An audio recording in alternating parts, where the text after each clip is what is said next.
Real talk, my goal is to ask you some questions you've never been asked before. I want to take a stroll through your mind. Ready to get vulnerable? I've been so nervous, so excited all day to talk to you. I obviously adore you. I'm a huge fan of yours. I know you hear this all the time. But one of the reasons you're so important to me is because you were one of the first brown women that showed diversity in roles. You played a range of roles. And further than that, though, you were a first for me. Because when I think about the first time I ever saw someone that looked like me fall in love, it would be you. The first brown woman, how to love someone, how to get your heart broken, how to disobey your parents. Even the first time, We didn't do that. we did that a few times. Even like the first time I saw a brown woman be a tomboy, because I was a huge tomboy growing up, Yeah, I was too. Yeah. and the first time I felt okay with it was seeing you in Kuch Hota. Even the first time the first time I saw a brown woman get drunk was in DDLJ. I was like, oh my God, she got drunk. That's amazing. I love it. So you actually have been the first example of emotions for me. It was you. It was truly you. So Thank you so much for that. at that time when you were actually filming those movies though, did you realize the weight of all of that at that time? Not at all. And who does? Who does? If you ever had to, I mean, I was what? I was 16 when I started doing films, and I think I was 19 or 20 18 when I started filming DDLJ. DDLJ, I think, released when I was 20. Wow. Yeah. Kuch Hota released when I was 23. I mean, what do you really know about anything when you're, when you're that age? What do you really know about life? And you don't have a life plan, and you don't have, you don't sit down and, at least I didn't. I don't know about everybody else. I'm sure there are lots more sorted kids around the place who are like, no, I'm sorry, I got a life plan at 16 and I know exactly what I'm going to do and where I'm going to go. But I didn't. And I had absolutely no clue about how any one of these films or any one of these decisions or even to say who I was would hit anybody.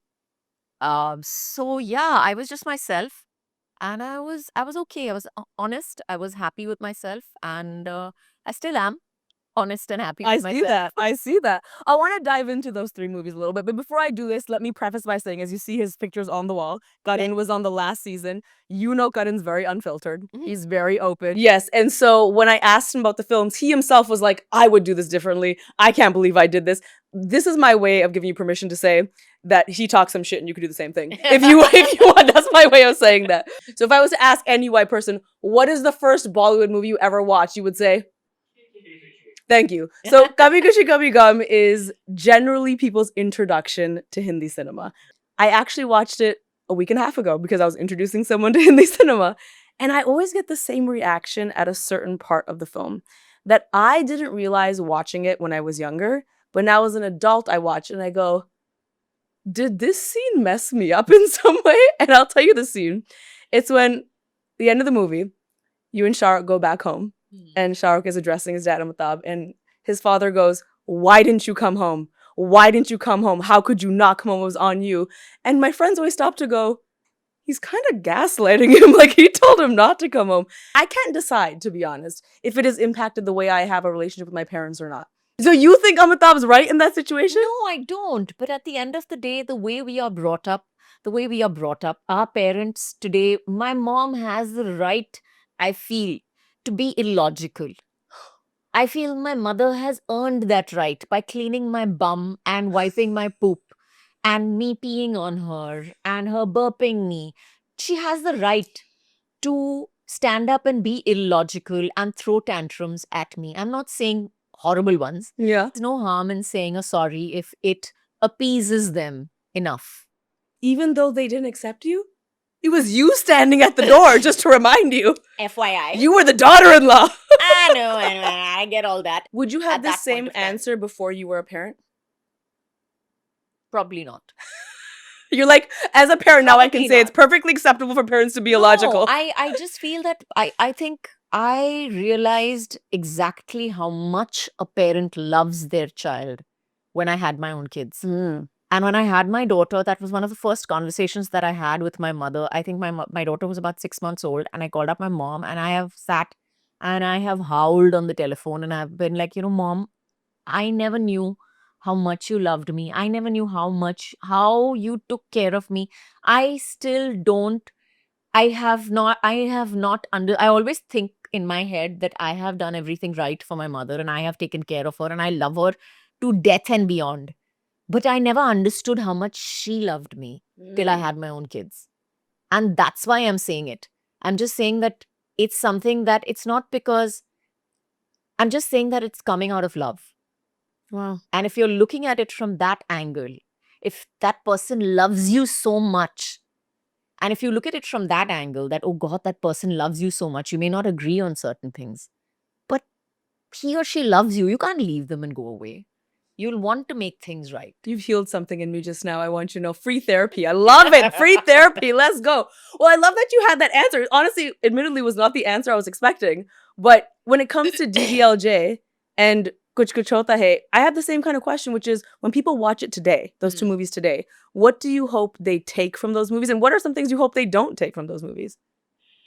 Well, one of the things is that I don't think anybody is going up at the age of 18 or 19 and telling them, Daddy, can I please go on this trip? They're more like, Dad, I really have to go for the school trip and you really have to pay for it. So it's more that than, asking for permission. I think what I would love for them to take is that relationships and family matters at the end of the day. Whatever we take from life. So I hope that that's one aspect of it, that your family is your family at the end of the day, and they love you.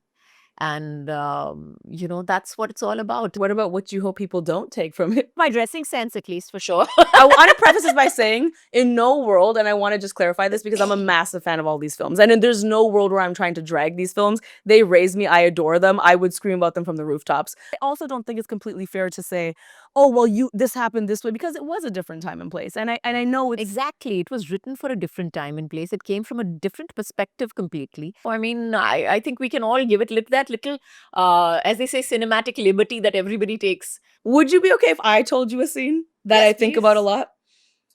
And I'll tell you a vulnerable story first. So there's only been one time in my entire life that I've been out at a party. I was a full adult. I've been out at a party.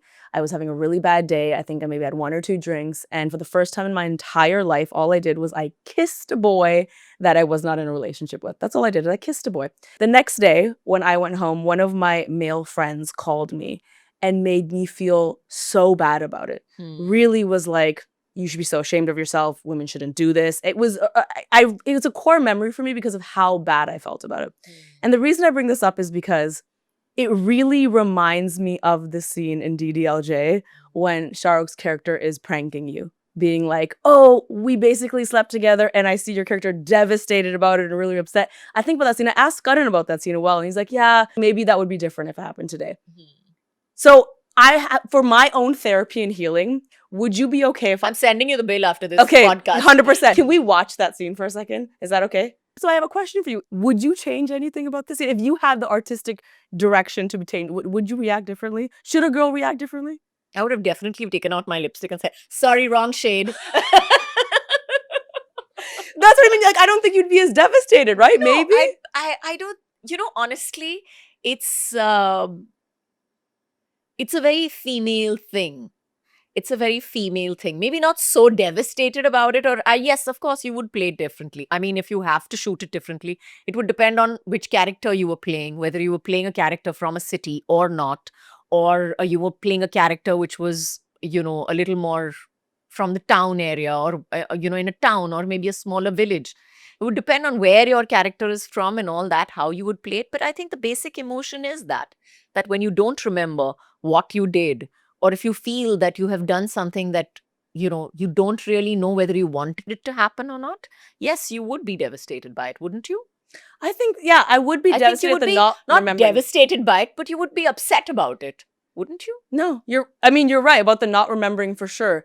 But he's not devastated. When you accept this reality, he's not devastated. That's what, in my brain, I think because he remembers, right? I mean, that was the thought behind it. This one is one of my favorite scenes in any movies from Kuch Hota Hai. And it's when you... Talk to me about this scene. You said you cried the first time you saw it. Yeah, but it brings tears to your eyes, doesn't it? It does. Somewhere, yeah, it does. And it's something that probably a lot of girls have felt, when they've tried and not been accepted for trying in whatever way. So yeah, it's something that I think everyone can feel a little bit part of and feel a little accepted with. I feel like what all of us young brown girls need is we need a sequel where your character just yells. When I was rewatching all these movies, I had an observation, which was in Kabhi Khushi Kabhie Gham, Kuch Kuch Hota Hai, and DDLJ. We never really see an angry woman on the screen. We seldom see a woman get really, really angry in the way some of the men get angry. The closest thing I could think of is in Kabhi Khushi Kabhie Gham, Jaya Bachchan says, "Keh diya na, bas keh diya." She repeats that line. It's not very stern, she repeats it. But I was trying to think, I'm like, well, Simran doesn't really ever get super angry about anything, Shah Rukh does. Oh, I've got angry on screen a lot of times. But in I've these, killed people on screen. and I know you have, and I'll get to that. But in these movies, in this era, it was rarer to see. So it's almost like women it wasn't as normal to see a woman expressing a full range of emotions that weren't love, likability. It was very rare to see her be super angry at a man for doing something. Do you think that was par for the course of that time? That we didn't understand women being angry at that time, or we didn't accept it? I think that roles were written, and most of the times, the movies that came out in that time, which were not female driven, they were basically male driven. So the parts that were written for the women didn't have that much meat in them anyways. They didn't have that much of, they didn't have that much of a character sketched out for them. So the range of emotions were limited. The range of emotions were just limited. But not to say that we didn't explore it in other films. I mean, I remember Hum Aapke Dil Mein Rehte Hain. There are so many films that I've done where I've actually had scenes where I'm breaking plates and shit like that and yelling on screen. I remember all these scenes. So yeah, I've yelled in a shot and had big fat monologues and actually killed people. Well, do you think that's changed now in Hindi cinema today? Do you feel like women are written better with the greater range? No two ways about it. I think that there are more. I think what people are realizing is that women are people. That too. But I think that they're realizing that everybody in a film needs to be sketched out nicely. Is that it can't be only about one character and one hero having a, great role and the rest of the film being completely mediocre. So yes, and I do think that women have, I think the film industry actually has got a lot more women in it now. And not only in front of the camera, but behind the camera as well. So you have a lot of DOPs, you have a lot of female photographers, which was, I have not seen a female photographer ever, even in a PAP. You have paparazzi standing on a red carpet. And I think it was about 7 years back that I saw the first female photographer standing over there. And I was like, wow. I mean, to stand in this whole sea of men and push and fight for your position. Yeah. I mean, it's not easy. So I was like, I'm so happy to see a woman standing over there. So it's women all over. They're slowly but surely coming in, even as writers for that matter. We have a lot more women writers today. So yes, they are writing better things for themselves as well. And directors, which we didn't have earlier. Yeah. So, it's all of it. We need more women, costume designers, set designers, everything, because then you can stop rolling down the hill in the snow wearing a miniskirt.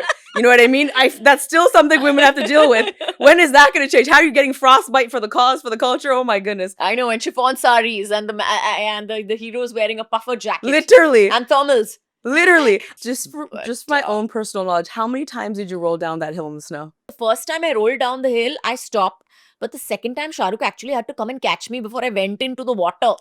So it was literally one of those, he's like, damn, we can't do this again. Because... And there he is in his puffer jacket. You're about to go into the ocean. He was wearing a shirt. It wasn't so bad. The puffer jacket was Amir in Fana. Because he actually went out, I think 2 days before. He landed 2 days before in Poland. Bought himself thermals, puffer jacket, and I was standing in minus 27 degrees with a chiffon dupatta on a freezing lake with the wind chill factor of God knows what, because it was not even recordable. I did look at him and said, aren't you going to stand your ground and say that I would like to look thin on screen? Today, would you ask for a puffer jacket? Today, I have to say that on screen, yes, we all have our things that we would like to look at our slimmest best on screen. So no, I would not ask for a puffer jacket, but I would definitely make sure that I was dressed in like at least 2 layers of very thin thermals. Okay, you know what? I respect your commitment. I think the only time that I really fought though was I used to fight with Manish a lot. Do tell. I used to fight with Manish a lot. Pinky up. On set. I would fight with him about the clothes. He wanted me to wear these. He wanted me to wear much more than I actually wore, especially my jewelry, because I was like, I'm not wearing these earrings. They're too heavy. They're scratching me from behind. I can't wear these. What are these bangles? You have to wear the bangles. How can you wear a shadika outfit without wearing bangles? So his fights with me were over this jewelry, hair, and makeup. We used to fight over that mostly. You are one of the most honest people I've ever talked to. I can see that you have very little filter, and I'm obsessed with you. So I want to try something called TMI. Too much information, take on them. Just the honest answer to these. You ready? Are you nervous? Not really. Are you nervous? Don't. You could be good. What's one thing your kids do that makes you think this is definitely karma from my teenage years? Oh my God. I think when they ignore me, when they sit and they ignore me for anything. I'm sitting at the table, I'm sitting with them. We're all sitting together, but everybody's on their phones. And I'm like, God, I did the same thing. Only I didn't have a phone in my hand. I had a book in my hand at that point of time. That's pretty good. That's pretty good.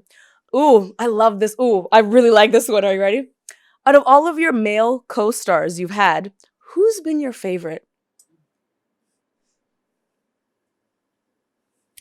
They were all lovely. Okay, you're not gonna name one? They're all adults. They're grown men. They can handle it. I think my friendship with Shah Rukh is something that makes me very, very comfortable with him. Mhm. So I would say that, he is one of those people that I am super, super comfortable working with. In the 90s, when you were on these sets, I'm assuming it was predominantly men. But what was set life like for them? You're a young girl. What was it like? You are a pretty outspoken, unapologetic, opinionated person. Did that ever throw people off on set? A lot. Did you ever have to like stand your ground to be like, no, this is actually how I am? Standing my ground came later. I don't think I realized that I had to stand my ground because 90% of the time I said what I had to and I walked off to do my own thing. So I didn't even realize that, somebody is disagreeing with me at points about things. I was like, acha, ye karna hai na? I'll do it like this. And I'm continuing and I'm doing my thing. I'll be like, we had an opinion over there that may not have matched yours, but I had already continued and finished what I had to finish. So yeah, it hit me later that, maybe that didn't go down the way it should have, or maybe I should have been a little kinder about, stating my opinion or whatever. If Gen Z existed in the 90s, what's one thing about you they would have found cancel-worthy? I think my dress sense at that point of time. Really. I think they are so obsessed with fashion brands and how everything has to be completely perfect all the time. That and my hair, because there were no hair straighteners at that point of time, and I loved my frizzy long locks and I lived with my frizzy long locks. Go off, queen. I love it. I love it. What is the cringiest direction you were ever given by a director? Oh, this is fabulous. I was just telling somebody the story actually recently where the director was telling me, slow motion shot hai. Dheere baithna. Dheere baithna. I was supposed to sit down in slow motion. And so he's telling me, slow motion shot hai. Dheere baithna. Now, I don't know whether anybody understands it, but whenever we are shooting slow motion, which is 48 frames, it's a technical aspect. You have to do everything faster because the camera is moving at such a high speed. That's why it's called high speed. But the director obviously had no idea how to do it. He didn't realize that high speed meant that the camera is running at a high speed. So he's actually told me that, listen, it's slow motion shot. You have to sit slowly. So yeah. I do the opposite. Every time someone shoots me in slow motion, I instinctually start moving slow. And every time he's like, you not slow motion, because I'm always like not you, the camera. It's a thing every single time. Have you ever stolen anything from set? Yes, I have actually. I've stolen some books actually because sometimes they have all these like really old, like I have this whole thing about authors and I love to get like the collection, like all the books by a particular author. So sometimes I've like gone on set and I've found that one book it's missing from my collection. Shit, I didn't realize that I don't have this book. Damn. So very quietly, sweetly, I've looked at the production designer. We both looked at each other and given each other a wink and all that. And then it's quietly gone into my bag. Yeah. Okay, very good. Now, if Yeah. there's a continuity issue with the books, you know why. You know why. All right. We're ending on a good one. Are you ready? You had a no kissing policy for almost 30 years. What made you change that?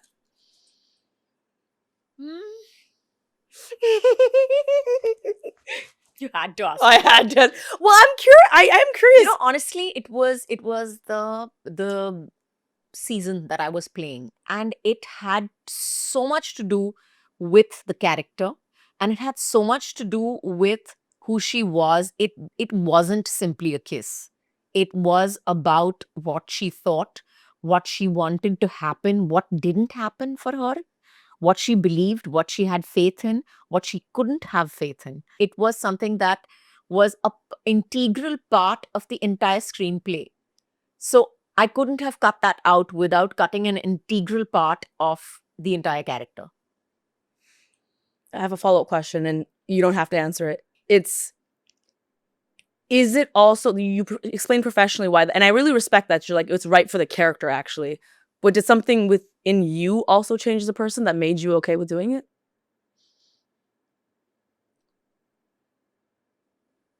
I think I was uncomfortable with it. I was very, very uncomfortable with the idea till I was actually standing on set. I liked it in theory. I wasn't sure whether I was actually going to do it or whether I'd tell them, cut, we're not happening. But I really think that it was simply that. It was simply a professional call that I felt that, okay, I can make this call today. I love that. You were very ahead of your time. I'm sure you've heard this before. Very ahead of your time. You were, in fact, Gen Z before Gen Z was even Gen Z. And what I mean by that is you said that you're a big yapper. You talk a lot. You, and your characters encourage solo travel, which Gen Z is all about. You were like, solo travel, let's go. I said solo travel with father's permission. Yes, Though. okay. Yes. Asterisk, sure. Let's Sure. add that little Sure. things to it. Super unapologetic. That's very Gen Z, right? Gen Z also communicates using your gifts, your means. You're part of the culture. You have 2 kids that are also Gen Z, correct? Yes, very much so. What do you think of Gen Z?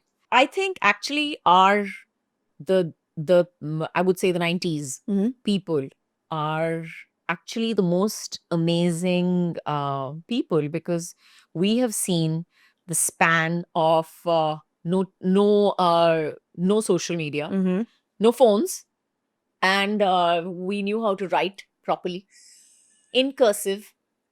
And how's that skill working out for you now? You use that really regularly? well. I do. I Really? journal, right? Haven't we? I mean, right now, isn't it in right now to sit and journal? Telling you, I journal every morning, but not in cursive. That's well, fabulous. Now, see, that's exactly what I'm telling you. Our generation is fabulous. And we did whatever we wanted to do, and there's no proof today.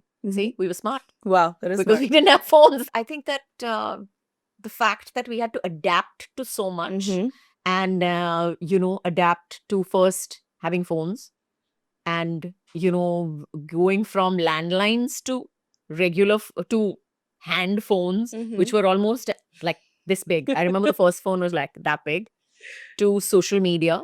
And that was another huge jump completely. So I think we are actually one of the most adaptable generations that there are.